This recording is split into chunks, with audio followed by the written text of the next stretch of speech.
Today in episode 52 of the podcast, we're reviewing the films Nosferatu and A Complete Unknown. We also want to wish everyone a happy new year. We hope everyone has a calm, less stressful, better 2025. But I'm Brad, he's Josh, and this is We'll Bring the Popcorn.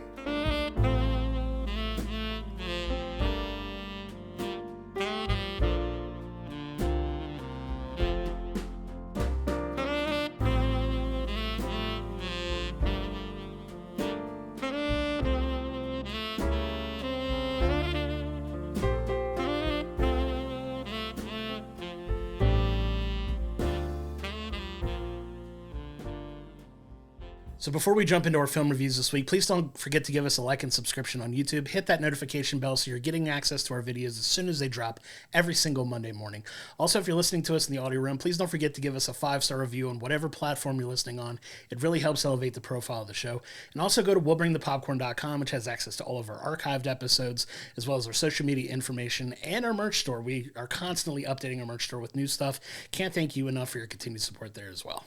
Yeah, it's kind of crazy. We're on episode 52. I mean, we do one a week, so that's an entire year. We've been doing the podcast for a year now. We started this kind of summer 2023. We started brainstorming and bringing it together, so it's wild that we've already got a year under our belt. So we can't thank you all enough. Like, we appreciate everything that you all have done for us, from the merch to sharing to liking to subscribing, just all the support and love that you all have shown us over this next year. We cannot thank you enough, and hopefully it's bigger and better things in 2025. Absolutely. Thank you so much again, and your support means everything to us. We can't thank you enough.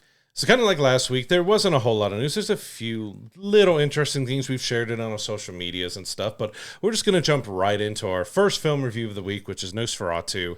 This is a remake of the 1922 classic by Robert Eggers. It stars Bill Skarsgård as Count Orlok, and I'll go ahead and say, like, he was unrecognizable in this film. From his voice to the look that they did with him, like, if you didn't know that was him, you wouldn't know that it was him. Like, it was incredible just how different it was. But this was kind of surprising to me. Like, I went into it thinking that I was going to enjoy and have fun, but I really loved the artistic approach and touch that they did with this film, because, like, the black and whites were not just plain black and white. There was an artistic look to it, and, like, everything at nighttime was in that black and white artistic mode, unless there was a flame flickering and then you got some color, but everything else was in that, single. It wasn't exactly black. It was more like a bluish black hue and stuff to it. And you also got some really old school, like, camera movements and scenes and tricks. Like, this was definitely a love letter to the classic way of filmmaking, of the classic horror films of yesteryear and stuff. And I really enjoyed what they did with that approach and stuff to it. Of course, it takes place in the 1830s, and Robert Eggers is one who definitely pays really close attention when he's doing a period piece to make sure that things are, men and women are behaving how they should. Everything is looking how they should. And I think that attention to detail really helped this film out. Yeah, Robert Eggers is slowly becoming one of my favorite directors in the way, like, he shoots a film. His films are notorious for having kind of a slow build to this kind of epic conclusion that it reaches. And you get a lot of that in Nosferatu as well.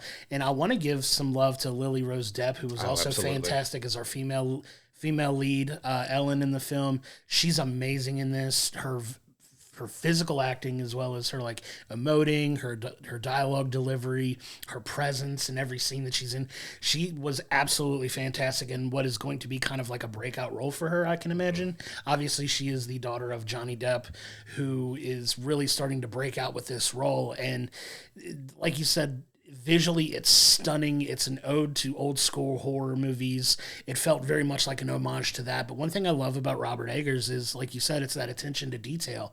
And you get a lot of that here. You get just sort of, he's good at setting moods and setting the ambiance and setting, a scene the way it needs to be set visually, even audio-wise. Like, it's even in dead air a little bit, you can kind of feel the tension in every scene that they're in, and he's so good at capturing that on film. And this movie just is another continuation of, the incredible, work that he's putting together over kind of the young career that he's had so far, because this is only, I believe it's only his fifth major film that he's put out. Fourth or fifth. I don't remember which one he's on now, but he's slowly becoming one of my favorite directors just in the way that he presents his stories.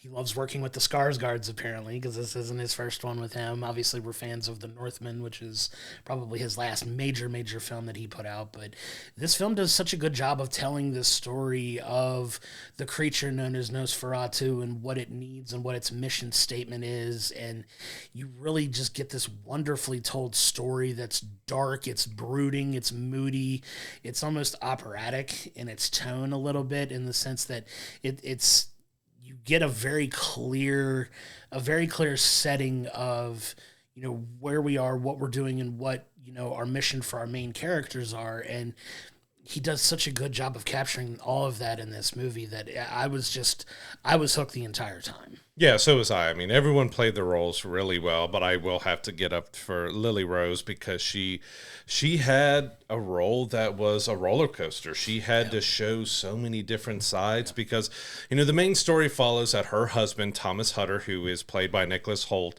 he works for this firm. He's trying to, I guess, get full partner and become part of it. So the last thing he has to do is help this Count Orlok out with, he's wanting to buy a home in their town.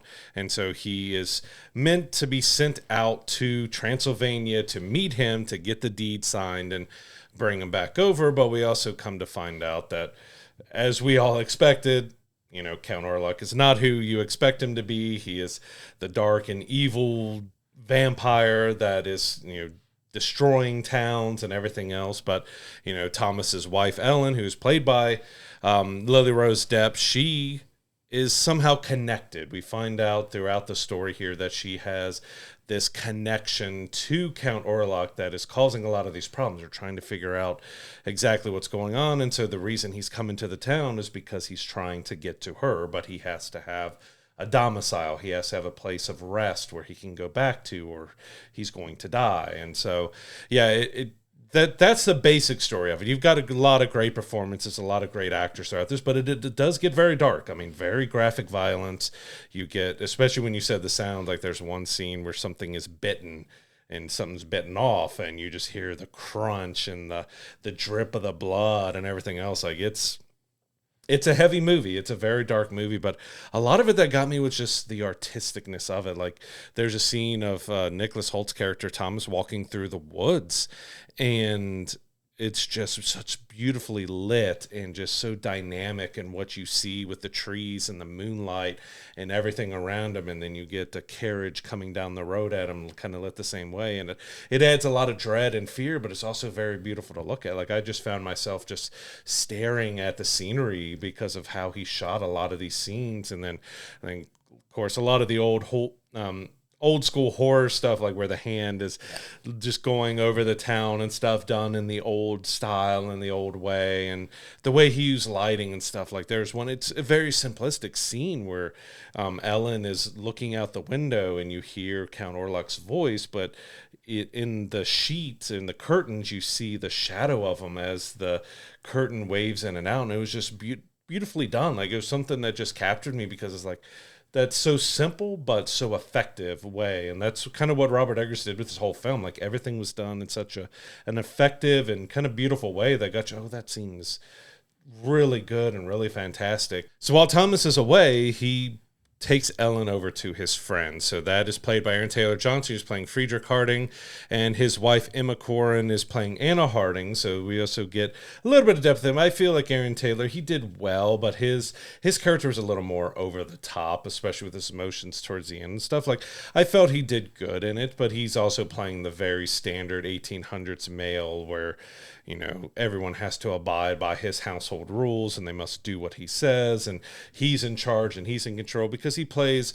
like he controls the ships and the shipyards and everything that goes in. And we end up finding a crashed ship with what they think is a plague, but it's actually carrying something even more sinister. So I think he did fine, but his was a little more over the top, as was Willem Dafoe. I feel like he was a little more over the top as well. Sure. But it was kind of a good balance between kind of the more straightforward with Nicholas Holt's character and everything else. Like I think it needed that kind of little bit of a goofy balance with the darkness overall of the film.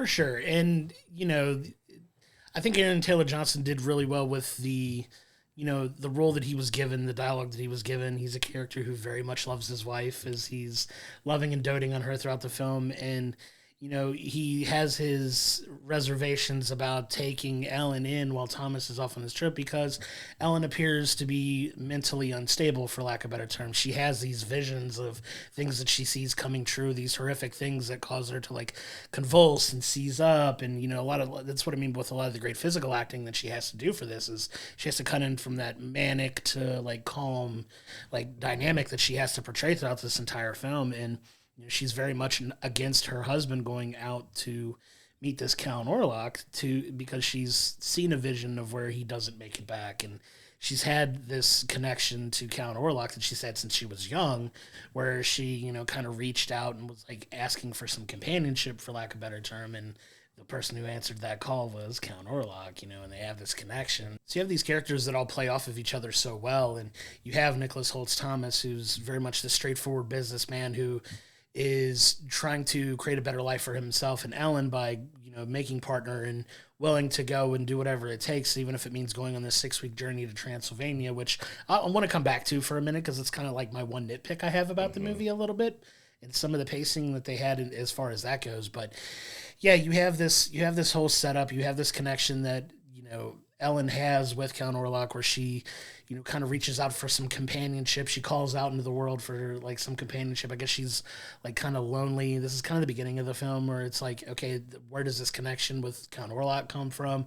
And it's kind of thrown out there at the very beginning of the film. Like this connection that's going to manifest itself throughout the course of this movie. And, they just, it just plays off each other so well by the end. And I really enjoyed Willem Dafoe's performance as the professor as well. He's this eccentric, knows all the lore behind Nosferatu and what needs to be done to kind of stop him. And eventually it's just getting to the point where they discover that this is what they're dealing with. And he's the expert. And he's like, okay, we have to do X, Y, and Z. Now they have to lay out this plan to, stop him. And it goes on this really wild ride, especially in the back half of the film, where they have to go through all of the things they have to go through to try to stop this character from, continuing on and killing Ellen, which is what they're trying to ultimately do to protect them. There's all sorts of little twists and turns that they have to do, and almost kind of like leaving each other in the dark in some cases to, make sure that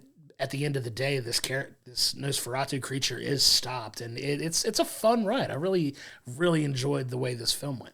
Yeah, because Count Orlok in the end ended up giving like 3 days. By the end of the third day, Ellen will be his. They will be together. But he does, even though he's a creature that's killing everything and taking what's not his, he wants her to make the decision. Like he can't take something. It has to be willingly given to him. So he wants Ellen to make that decision. Like, I will give myself to you.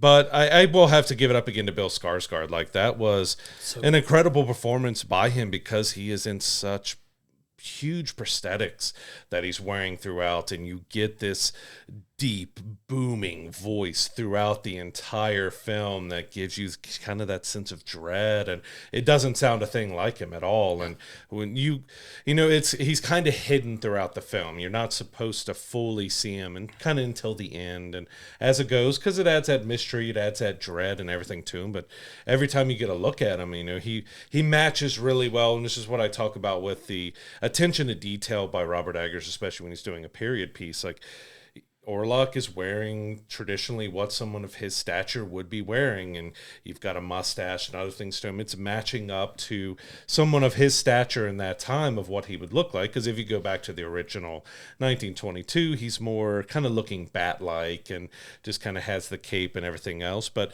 he made him look very much fitting of the time and of his stature and everything. But I think he did a fantastic job because he had to be hidden in the shadows. He had to kind of be in the background and more subtle, or you're just hearing his voice. But he said, with bravo to the sound design, like when his voice came on, it was overtaking, it was booming, it was just, when you were paying attention when he was speaking, and then when he was on screen, you're trying to look at him, and it's like, okay, we're getting oh, whoa, he looks like, okay, he looks a little normal. Then he gets into, okay, he's not normal. But it was a fantastic performance by Bill Skarsgård. I think, out of all of them, Lily Rose Depp and Bill Skarsgård did just really fantastic performances in this film that really captured what was going on. Of course, she had to show possession and going like really over the top with her physical and her sounds and emotions and everything else. And he had to be a little more subdued and dark and mysterious, and they both nailed it fantastically. It was kind of a yin and yang situation between the two of them, right? And they do such a good job of playing off of each other. And like I said, you get a very clear direction of what needs to be done, and like they don't leave you guessing too much, which is a good thing, because you want it to be done in a way that the audience can follow along and they're not really lost or confused as to what the heck is happening. They do a good job of that. If I had to nitpick one thing about this movie, it's a very minor nitpick for me. The premise of Thomas's journey is he has to leave his firm, and it's a 6-week journey to Transylvania, right? And they make this big deal at the beginning of the film, like, oh, he's going to be gone for 6 weeks. Ellen is not a fan of the fact that he's going to be gone for so long. They just got married, like they're newly married, and he's already heading out on this 6-week journey to Transylvania. But on this journey that he goes on, you don't get the sense that it's a 6-week journey. Mm-hmm. Like, it almost feels like could have been like shrunken down to a week, because you don't really get a whole lot that happens on this trip other than his run-in with this group of gypsies, which is a crazy scene. And I can't imagine that's more than like a day there. Like, he arrives at the worst possible time to meet up with this group of gypsies, and I won't spoil that part of the movie for anybody, but it feels like there's such a significant jump, and they made such a big deal about him being gone for so long that it was like, all right, well, now he's here. Like, it was just like an unnecessary time jump and like an unnecessary detail in the story that I don't really think added to anything.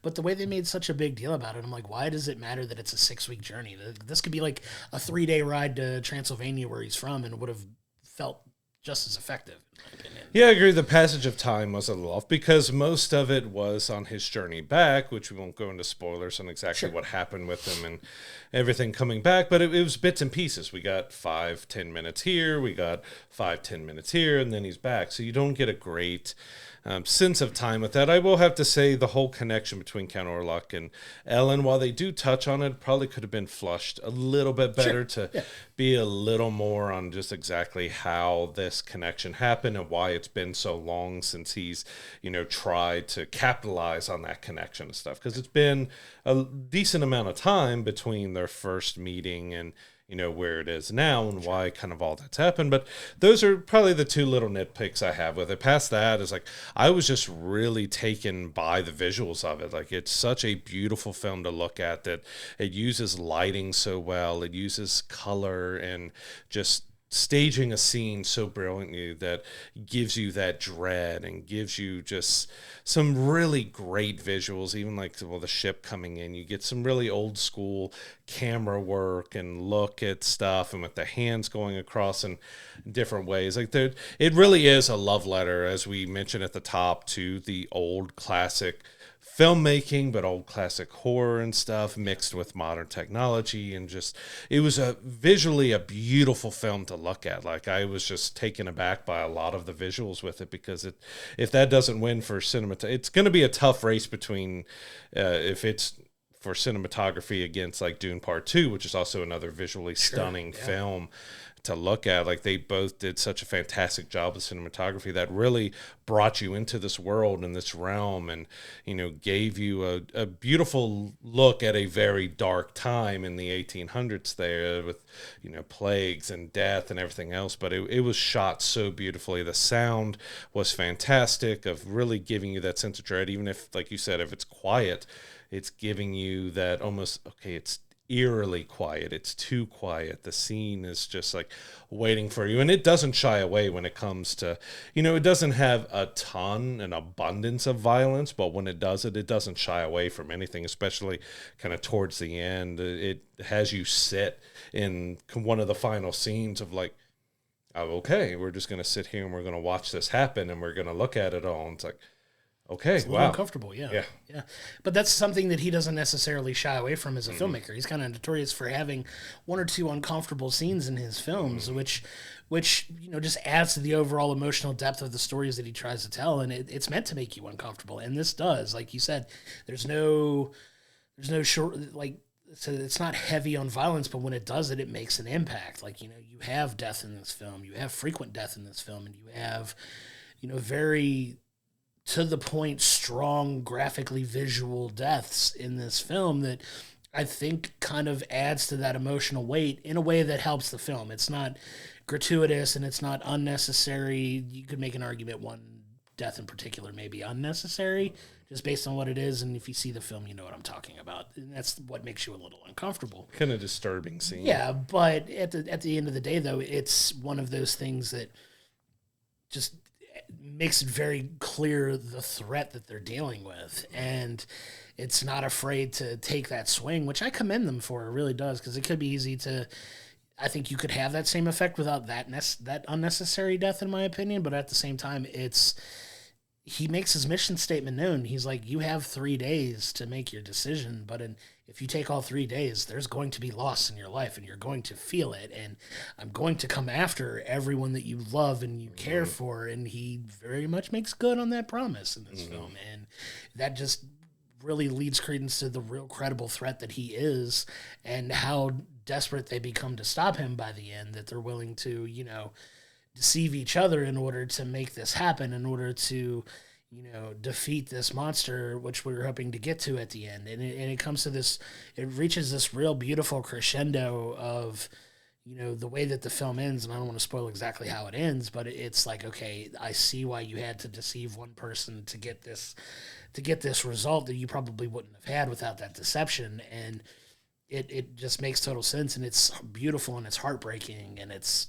a smart way to stop the creature potentially. And it's such a good and fitting ending that this film isn't necessarily meant to have the happiest of endings, but I think it reaches its conclusion in a very satisfactory way that, they could have missed on and they could have messed up, but I don't think they did. I think they did a good job of fleshing it out in the end, and sticking that landing really gains any type of film like that extra points for me by getting it to reach that satisfactory conclusion that I was hoping that they had. Yeah, in the end, Nosferatu was a brilliant love letter and throwback to the horror classics of yesteryear. The film was visually beautiful. Like, there's some really stunning cinematography and scenes in this. The audio was fantastic. Bill Skarsgård was just kind of terrifying in the little bit that he got. Lily Rose Depp was brilliant in what she did. She had to be so physical, had to do so many layers and so many emotions. It was a fantastic role for her, but everyone played the role well. In the end, I would probably give this a 9. Like, I really enjoyed what they did with this. Like, it was beautiful, it was haunting, it was dark, it was disturbing, and I think Robert Eggers really nailed what he was trying to do here. Yeah, I would have to give this a 9 as well. I mean, this is really such a great throwback to, like you said, all of those old school horror movies that we love growing up. If you love all the old black and white horror films, the old Draculas, Wolfmans, all of those types of old school horror movies that we love so much. It's really an ode to that, and kind of a modern take on an old school class. It has that old school classic horror film feel to it. And Robert Eggers, like I said, is slowly becoming one of my favorite directors for that, and the attention to detail that he plays. So giving it a 9 for this movie, I think, is a good landing spot for this. It's, in my opinion, the best horror movie to come out this year. I will argue that with anybody that, thinks differently on that. But I think for all the type of visuals, the tone of the film, it's not the scariest film, but I think it captures a lot of that emotional dread and depth that you want in a good horror movie. That it's not all jump scares and it's not all gratuitous violence, but it's a way that has some minor, I wouldn't really call them jump scares, but it has some intense scenes, it has some gore, it has that depth to this monster character that I think really lends it to getting a 9 rating. And it's such a brilliantly done film that I can't recommend enough to go see in the theater. Go sit in a dark theater. This is another one that when it comes home, I would love to get like a surround sound system set up and really watch it in the dark in my house on a surround sound and just kind of lose myself in that world. This is one where I want to get like a nice OLED with like a Dolby Atmos system and Yeah. sitting there, because the sound and visuals really need something just really fantastic to show off what Robert Eggers was doing with this film. Like, because go see it in theaters. It is well worth seeing on the big screen because of the sound, because of the visuals. You know, we saw. Did we even see it in the XD in the Cinemark, or was it a standard showing? I think even at the standard showing, I thought I was in an XD showing at Cinemark because it was just that great and that big and booming. And again, I didn't touch on Bill Skarsgård one last time with Count Orlok, but he was, you kind of forget at times just how tall he is. Yeah. He's 6'4". Like, that whole family is just ripped and trees and everything else, but his size definitely worked here because he looked just so foreboding over top of everybody. And just, I don't know how tall Lily Rose Depp is, but like, he was, because he had to hunch down and he's kind of looking down upon her and leaning in, like, it just added so much. So his size, but his acting was fantastic. So, you know, Nosferatu is in theaters right now. We cannot recommend enough. It is the best horror film of 2024. Go check it out. See it in the biggest screen with the biggest sound that you can, because it deserves it. I mean, it's a throwback to classic horror, but done in such a modern, artistic, visual way that deserves to be seen on the big screen.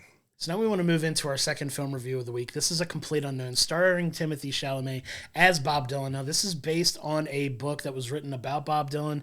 It's kind of biopic-y, but it's based on a book that was already written about him. And this covers a very specific period of time from his arrival in New York City in 1961 to what is probably his most controversial live performance that he's ever had, which is the Newport Folk Festival in 1965. So it's a very brief look into Bob Dylan's just legendary 5-6 decade career that he's into now. And it's set in that time period where you're just transported instantly back to New York in the 1960s. So it kind of starts out with, you know, Bob being dropped off by taxi into New York, and he's, you know, wanting to meet his folk hero, who is Woody Guthrie, who is in the hospital.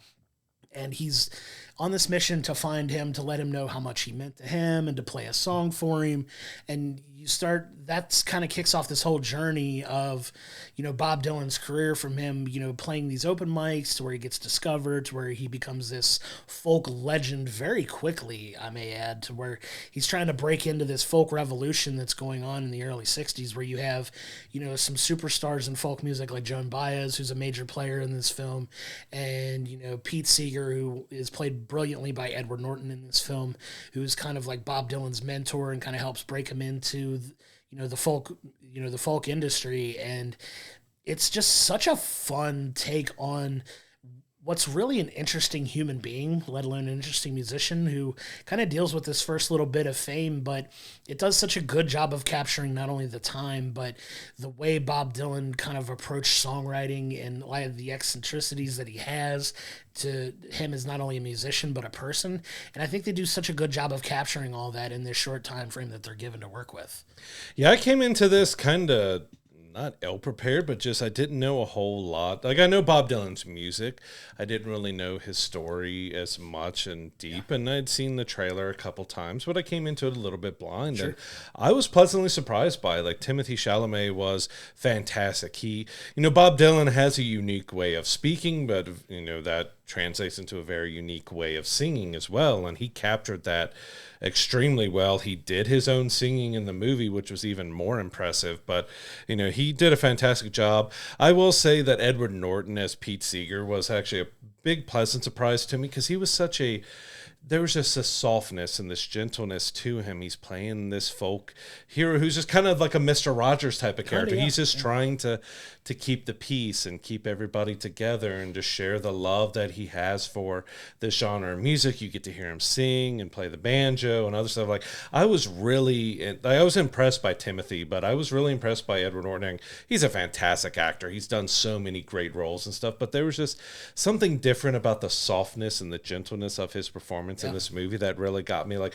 every time he was on screen, I was kind of like smiling, like, oh, hey, there's Edward, there's Pete, like, we'll see what he does now. Like, he was really fantastic, but no one was out of place in this movie. Like, Monica Barbaro was Joan Baez. She was fantastic. She sang beautifully. She played her role extremely well because she has a very up and down mixed history with Bob, which, you dive into a lot of this stuff where their character may not be as, shiny and good, because Bob is one, he kind of lives by his own way, his own credence. He's going to do whatever he wants, however he wants it, wherever he does, because we get him in a relationship with Sylvie, played by Elle Fanning, who did a fantastic job and what she was given in that. But she has to go on this school trip, and he instantly just starts running around on her, and that kind of spirals a lot of stuff in the movie. But he also struggles big time with fame. He doesn't know how to handle how quickly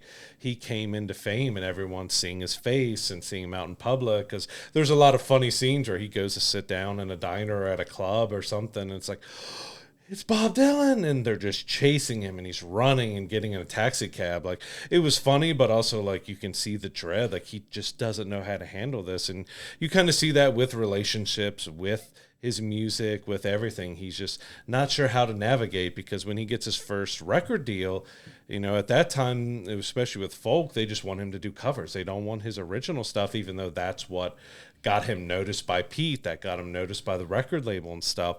They just wanted him to do covers, but that's not something that he wanted to do. So there's a great dynamic with Timothy as Bob of trying to navigate all that, and you can see that emotions and the dread and everything on that. You get to see just how kind of crazy over the top he was with his writing, and even the scenes with Joan where he's talking to her about her music. He's just very blunt, like, you're just trying too hard. You're trying to write an epic poem when you don't need to, and all this, like, very bluntly going out on it. But I was very pleasantly surprised with this movie. Like, fantastic performances all throughout. Music was great. Like, everyone who had to step in and sing these legendary parts did fantastic job. We even had famously had Joaquin Phoenix as Johnny Cash and Walk the Line years ago, but we got Boyd Holbrook took on Johnny Cash's time, and I think he did a fantastic job too. Like, he only sang a little bit, but you got some very funny and good moments with him as Johnny, where he felt like he was Johnny Cash. Like, I was impressed by pretty much every single person that was in this film. Yeah, the casting in this film was on point. Monica as Joan Baez, you couldn't tell she wasn't Joan Baez. Mm-hmm. Like, she really captured that essence as well, who's such a main character in this story because of her complicated relationship with Bob Dylan, right?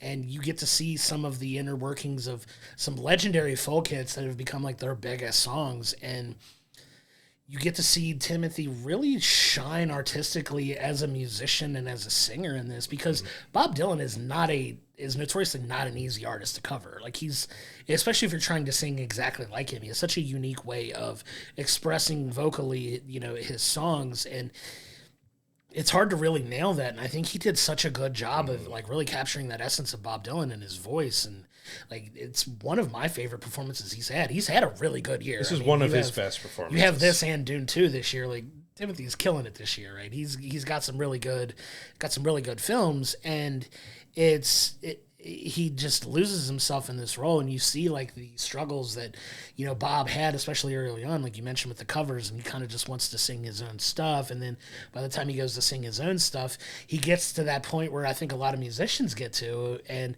the song becomes so big and you play it so much, you get tired of playing it and you don't want to play it no more, and he wants to play he wants to play what he wants to play when he wants to play it, and that kind of manifests itself throughout the course of the movie, where, like, you have the tour that he goes on with Joan, where Joan's like, okay, let's stick to a set list, and he's like, man, I don't play no stinking set list. He's like, I want to play something else, and there's some friction there, and it gets to the end of the film, and you get to that very famous, if you know the story, the 1965 Newport Folk Festival, where Bob's like, you know what, screw it, I'm not playing this, he calls it like a boring acoustic 3 songs singing what you want me to hear. I'm going to play all new stuff, and I'm going to play the electric versions of it, because you do kind of see this evolution of Bob's music that goes from, being this straight acoustic guitar and harmonica Bob Dylan to you start adding the band elements to it, and you start adding the electric guitar, and he notoriously in this performance comes out and plays a full electric set that very much angers not only the people in the audience but the people running the festival, who are kind of like gatekeeping folk music and what it means. And there's this friction there as well, and it comes to a head in a pretty cool moment at the end of the film where Bob basically gives everybody the middle finger and says, I'm going to do what I want to do. And it was a really cool, truncated telling of what actually happened at that festival that was really fun. If you know anything that happened at it, eventually he does come back, and he does the acoustic, encore ultimately, just to kind of save face a little bit. But it's a really fun story if you get a chance to kind of dive into what actually happened in that festival. They do a pretty good job of capturing pretty much everything that happened there, but you get just so many legendary songs that Bob Dylan has written over the years. You see, him writing some of these and playing them, and you get to hear them sung by Timothy just brilliantly. And you get to see a really cool moment with one of Joan Baez's biggest hits, and kind of him playing it and laying out what winds up being the melody for the song that she was kind of having trouble with. And just, you could just see the wheels ticking for her, like, oh, that sounds like, I get why you play it. Like, it's a really cool moment that as a musician, I absolutely love the authenticity that they give to it. And for that reason, it scores so many more positive points with me, because it is well acted, it's well written, it's well directed, it's well paced. It's a little over 2 hours, but it doesn't feel like you're watching a 2-hour movie. And I think that's so important when you're telling these stories, that it doesn't feel like a drag to get through. And I really, really like this movie a lot more than I thought I would. Yeah, James Mangold, who directed this, I put him and Robert Eggers together now, of two guys like if I see their name attached to it, I want to see what they're doing. Because, of course, for the comic book fans, we had James Mangold stepped into that realm with Logan and stuff, and he did that was one that I still feel like Hugh Jackman, Patrick Stewart, they were all robbed of Oscars and awards, because that was such a brilliantly done film that he did a fantastic job there. And yeah, he did another fantastic job with this film. Like, everybody fit so well. I want to give a special look at Dan Fogler, who was Albert Grossman. Like, he was he's playing kind of that creepy manager and stuff, because there's a scene where, Bobby goes to an open mic night that Pete Seeger introduces him, and he's managing Joan at that time, but you've also got, I think it was Columbia was there, and so Bob starts playing, and he really likes your song, so Albert just walks over to the Columbia guy. He's like, yeah, he's mine. Like, he's never talked to Bob in his life, and he just go ahead and calls that he's my client, I'm his manager. So yeah, if you want something with him, you got to talk to me. Like, and especially like towards the end of the film, there's some fights and stuff that breaks out with him, and especially like the scene where they're woken up earlier. Like, he was kind of that comedic backbone of being this sleazy guy who's also, he is trying to look out for the good of the people he's doing, but he's also a little bit sleazy in what he does and how he's just forcing himself in there. But he was a lot of fun. I really enjoyed his performance throughout there. And I would have to give to Scoot McNairy as well. He's playing Woody Guthrie, but he's playing him ill. He's not really able to speak, so there's a lot of stuff that he has to do with just out of the side of his mouth or knocking or something else. And I think that had to be a hard performance to do. Like, you're playing a legend, but you get to play him in the worst part of his life, and who's being a big part of Pete Seeger's life, of Bob Dylan's life, and you're kind of just having to sit there and be kind of just in really rough shape, but doing everything through your eyes and your look and stuff. And I think he did a brilliant job in what he was given, because he had no dialogue. He just, other than there was a few grunts of what, he's trying to say Bob, but it's out of the side. Like, he did a fantastic job as well. Like, no one was out of place in this film. They all did extremely well. The only knocking points I could give on this film was the passage of time. You didn't fully feel it that well, other than when, you got Newport 64, then the Folk Festival 65. That gave you a little bit of a timeline, but like when he and Sylvie first met, and he's playing at a church, and they're recording the folk music, and he sits in a pew and starts talking to her, and then they go on a date, and then all of a sudden they're living with each other, and then they're this, and then she goes off, and now they're broken up, but you don't get to know any of that stuff until you don't know how much time has actually really passed in the first probably hour of the movie. Like, you're going through his journey and you know things are changing because he just goes from a nobody to, getting a record contract and everything with, Sylvie. But the passage of time was like really odd. Like, you didn't really know, was this a day? Was this a week? Did he and Sylvie move in the very next day with each other? Was it a month or 2 or 3 of dating before they moved in? You didn't really get a great sense of time with her, which threw me off a little bit because I'm trying to figure out, okay, they just started dating. Now is he staying at her parents' place? Is this their own apartment? Are they living together now? Like, it kind of threw me a little bit because I just didn't know how long we were dealing with in that time. Yeah, I get that, but I also don't think like it was as crucial to the overall story they were trying to tell necessarily about their relationship because like obviously the name Sylvie, if you know anything about Bob Dylan, you know that that's not the name of the actual person that he has been in long-term relationships with. He very much asked them to not use her actual name in the movies. That's why they changed it to Sylvie, and that's why it's the only name in the film that gets changed historically to be accurate. I did not know accurate, but yeah, like he has a long-term partner named Susie. They changed it to Sylvie, which is close enough for the terms of the story, but that was a long-time partner that he had, and for whatever reason, he kind of put his foot down and said, "You can't call her that in the movie. You have to change it." So they did change it for the purposes of that. A little fun fact, if you don't know a little bit about Bob Dylan's backstory, but yeah, overall, this was just kind of the story of Bob Dylan and how he became this folk legend, and it does jump around a little bit, but it gets to the point where you see his struggles with doing the covers, and he just wants to hear his own voice. And you see a lot of these guys that are gatekeeping folk music that are like, nobody wants to hear a young person sing folk music about current experiences or anything like that. And obviously Bob Dylan goes and proves them very wrong by becoming one of the biggest artists in the world. And you see how he starts to deal with that fame and how he starts, it kind of jumps off with his pen pal relationship that he has with Johnny Cash, because Johnny Cash writes him a letter. Hysterical. And they have back and forth letters that they write to each other, which is very funny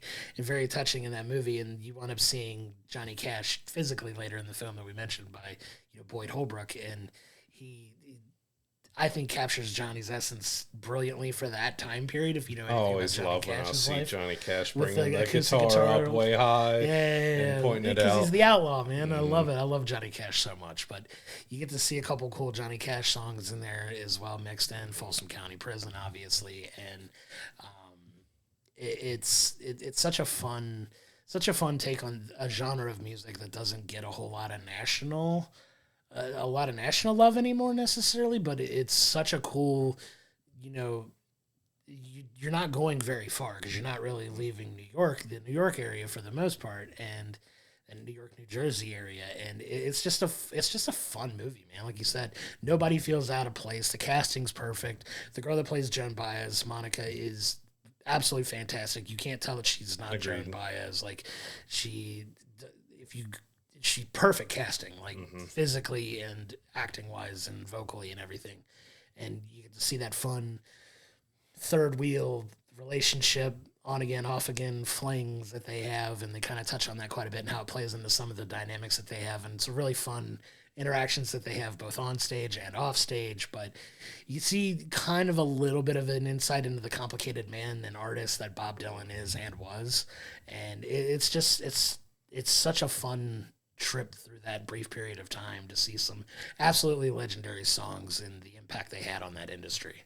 And yeah, because especially folk music in that time, when he was coming up into it, it was very politically charged, and it had a lot of messages about injustice and everything like that. But he was starting to get, I guess they felt that politicalness and injustice couldn't be rock and roll, that it had to be acoustic and had to be this. So him deciding to bring in drums and electric guitars and everything else was something that was like, well, you can't be a folk musician anymore if you're, doing rock and roll and electric. And I really enjoyed some of the recording scenes. There was very few, but especially when he's getting his electric band together and stuff, especially you get Al Cooper who comes in and he's like a guitarist and stuff. And they're like, oh, we already have a guitarist. We don't need you, but I just want a chance to play. No, you're not playing. And unless, you don't play the keyboard. So like you can't do anything. So he just walks right into the recording room and starts playing the organ on one of his infamous songs. Like when you start hearing him play that, like, all right, I know that song immediately. And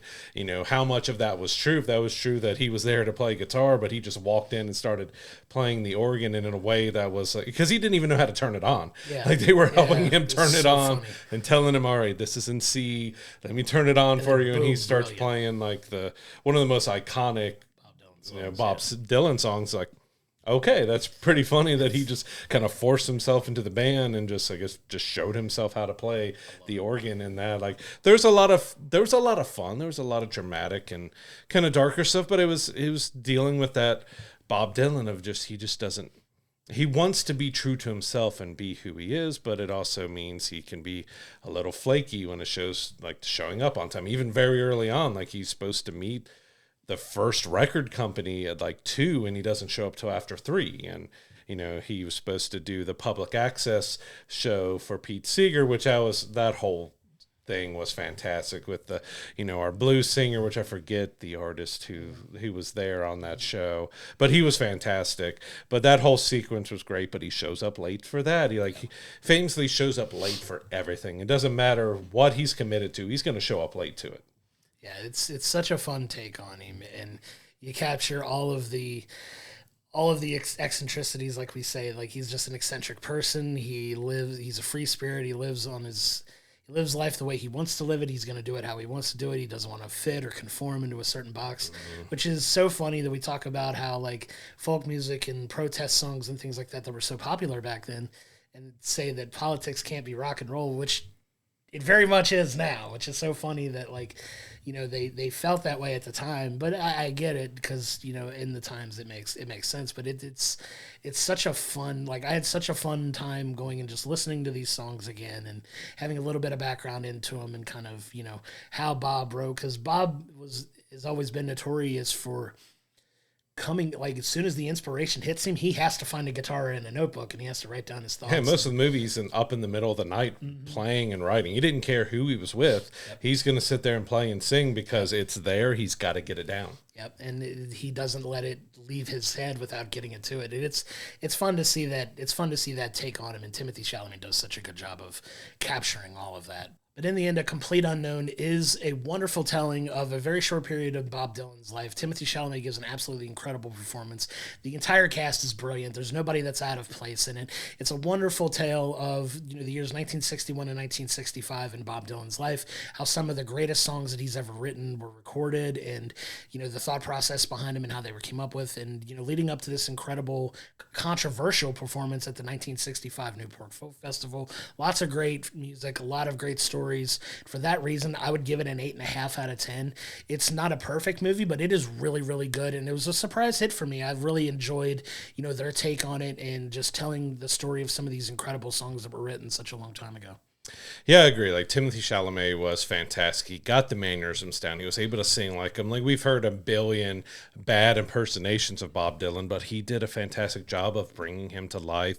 You have Monica Barbaro was fantastic as Joan Baez. Can't say enough good things about her. But again, Edward Norton was such a bright spot to me in it because he brought in that softness, and it was just a great performance by him. It was a subtle, kind of toned down performance, but I thought it was such a great performance by him. But everybody did fantastic in it.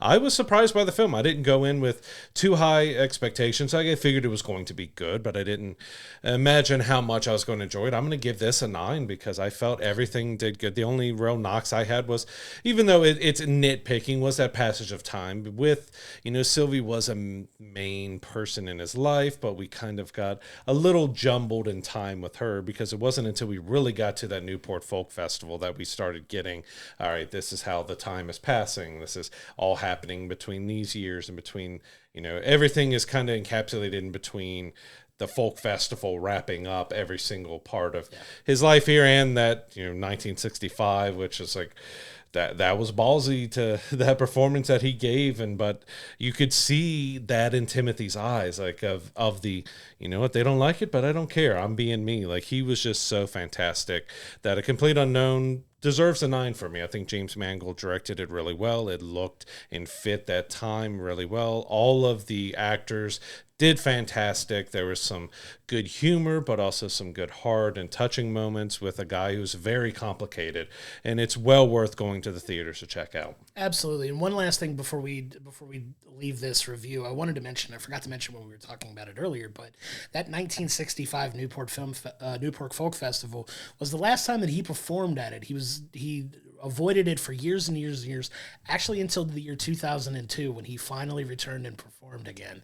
He was gone for 37 years away from that festival, and he finally redid it in 2002, and it was just this big deal. It was a huge epic event for them, and he just avoided that for 30, but that was 37 years of such a bad taste in his mouth, and it was kind of cool to see it come full circle. I would have loved to have seen them touch on that in the end, because even in the end when they talk about, you know, this legendary career that Bob Dylan's had, because he's, you know, decades of worth of records and over 55 records that he's made over the years. And it would have been cool to see them like mention that he eventually came back by 2002. Just a little nitpicky thing, but it is a cool kind of full circle moment that they don't really touch on in the film. Just kind of a little extra fact if you're unaware of it. But he did go a long time without performing at that festival, and he did eventually make his way back to it in 2002, which I think is actually a pretty cool way to kind of put a little ribbon on that story. Yeah, because also didn't because it was very specific for those 4 years and stuff, so it didn't even touch on his family and his kids. Yeah. And of course, his kid, you know, Jacob has become pretty well known by a lot of people if you grew up in the 90s with the Wallflowers. He also had his own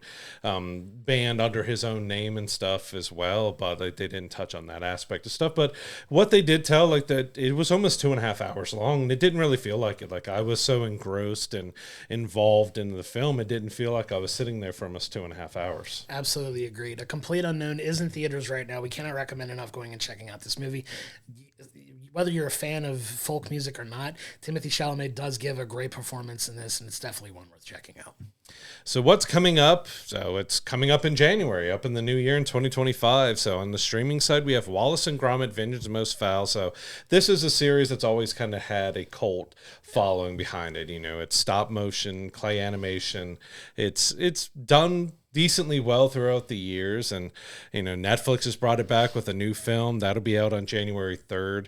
It's kind of funny because I look forward to them, because I worked in the game industry for a small time reviewing games and doing stuff, and the only game that I was sent to review by Gaming Horizon that I worked for was Wallace and Gromit: Curse of the Were-Rabbit back on the Xbox. That's the only game I professionally reviewed. So when I see Wallace and Gromit, I'm like, it brings me back to, because I was like 19, 20 at that time when I did that, and it was like, oh yeah, okay, I'll check out some Wallace and Gromit, because it brings back some memories of that game, which I enjoyed, but also just that time in my life, and having, you know, my biggest memory of Wallace and Gromit is the game that I got to review. But, you know, they've always been fun. They have that British humor and everything to it. So it definitely has its quirks to it that if you're a fan of that genre of British humor and stuff, definitely check it out on Netflix when it launches in the beginning of January. Yeah, it's definitely one worth checking out. They're always fun, cute films to watch, and definitely one the family can enjoy. On demand, we had Lord of the Rings, War of the Rohirrim. Had kind of a silent drop on December 27th. It was just dropped on a Friday, like, all right, here, after Christmas, you can have it. We also learned a little bit more about it. You can look in our archives to see our review of it, but we did kind of find out that it was rushed out into theaters and got put out pretty quickly because they needed to keep the film rights to Lord of the Rings, and they had to push out something, so this kind of got pushed out. And the movie kind of showed that it was probably a little rushed and a little pushed out, but definitely go back in our archives and see what we thought about it. Check it out on demand where you can rent and buy it now. But we also have a big film and an independent film that I was really looking forward to seeing, but didn't have a chance to check out in theaters. But Wicked is dropping on New Year's Eve on December 31st. You're going to be able to buy that on demand or rent it. It will have a sing-along version along with a lot of bonuses and extras to it. But we also have a Real Pain dropping alongside of it. So that was one that looked like it could be really good. But it's another one of those films that just came out amongst blockbusters and didn't, probably get the views that it should have or could have just because it was going up against some juggernauts at the end of the year here. Yeah, it's getting a lot of critical acclaim though, so it's one that's being very positively reviewed by the people who have gotten to see it. It did get it kind of in the mix of the films that we were trying to review. We've been pressed for time, kind of lucky to get in the films that we were able to get in with the holiday season and the rush of the end of the year here, but super stoked to check out A Real Pain finally. That's one I've had on my list for a minute. Obviously stoked about Wicked. That's, spoiler alert, one of my favorite films of the year that we're going to be talking about next week, and just excited for that to get the drop on the 31st. The sing-along version is going to be a lot of fun with that. I can imagine everybody who's a fan of that musical is going to have a lot of fun with that version for sure. And over on the TV side, we have the Golden Globes on CBS on January 5th. So, of course, Timothée Chalamet has some nominations for A Complete Unknown, but we'll see who wins that. So we'll have some coverage on the Golden Globes. Who follow along on our social medias, and more likely an X on Twitter, where we'll be sharing some of our thoughts on the winners and everything on there. But that's kind of it. This is the end of 2024, an entire year of podcasts, 52 episodes. Again, can't thank you enough. We really appreciate all the support and love and everything you all have given us. And we're going to keep going on in 2025 until someone tells us to stop, and we're going to have some more fun with it and try to mix it up. If you want to leave us some comments on the video, on our Discord, anything else, let us know kind of what you've thought. If there's anything you feel like we could do better, we'd love the feedback. We want to constantly improve, see what we can do better, what we might be doing off or wrong. We're trying to have fun and free flow it, but we want to put on a good show for everybody who's listening or watching. Absolutely. Like you said, we can't thank you enough for continued support. 1 full year of the show, incredible 52 episodes. There's going to be so much more to look forward to in 2025, which is going to lead into our next episode. So coming up next week, it's 2025. It's here. We're ready. We're excited for it. There's so much to look forward to. Next week, we will be reviewing our favorite movies and TV shows of 2024, giving a recap in the year in film and TV, giving our thoughts on what we loved the most, and just kind of giving everything their flowers. We're also going to be previewing a huge year in 2025. There's so many incredible things to look forward to that we're going to be excited to cover, and we'll kind of dive into some of the things we're really looking forward to the most. But once again, thank you so much for your continued support, and until next week, I'm Josh, and he's Brad. We'll see you then.